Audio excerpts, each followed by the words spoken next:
Mga bro, finally mukhang magkakaroon ng bagong buhay ang Tarlac-class landing platform docks ng Philippine Navy. Matagal nang ginagamit ang dalawang LPD na ito bilang backbone ng sealift at humanitarian missions ng bansa, pero ngayon, may plano ng e-upgrade sila ng husto pagdating sa armament, sensors, at communication systems.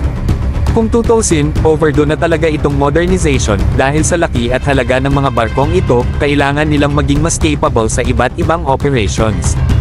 Isipin nyo, mga bro, kasalukuyang limitado lang sa .50 caliber machine guns ang armament ng Tarlac class.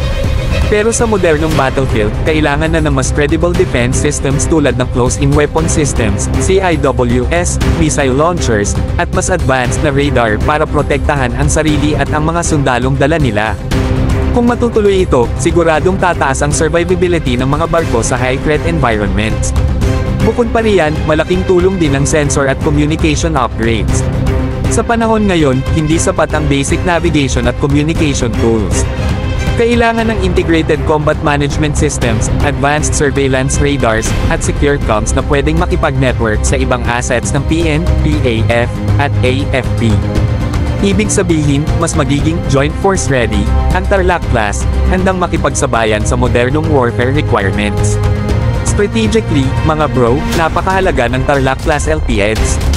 Sila ang workhorse ng Navy sa HADR at sealift operations.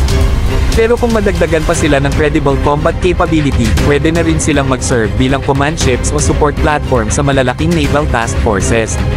Kung titingnan natin, ito ay bahagi ng mas malawak na effort ng AFP Modernization Program para gawing mas multi-role at combat-ready ang mga barko ng PN.